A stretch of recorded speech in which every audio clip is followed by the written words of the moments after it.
Gap గాలి ఉంటుందండి. Oxygen ఉంటేనే ఫైర్ అవుతుంది. జస్ట్ ఏం లేదు, ఆర్పేస్తే ఆడుతుంది. సరే ఏమండి, మా ఇంట్లో రెగ్యులేటర్ కూడా కాలిపోయింది, మళ్ళీ మా కారిపోయే మార్గం లేదా?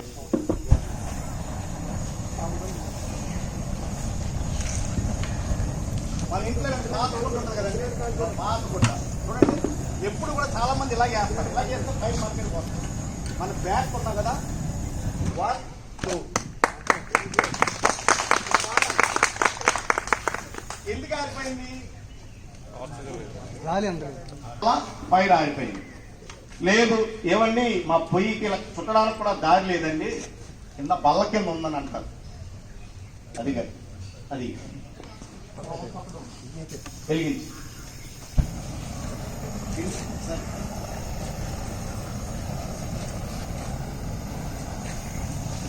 మన ఇంట్లో గోలు పట్ట ఉంటుంది కదండి, కాలు చూసిన పట్ట, ఓ బకెట్లో ముంచని పూర్తిగా తడాలి.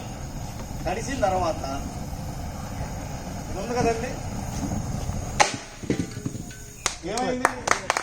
ఎందుకు ఆగిపోయిందంటే మనం గట్టిగా కొట్టడం వల్ల అక్కడ ఉన్న ఆక్సిజన్ పక్కకి వెళ్ళిపోయింది.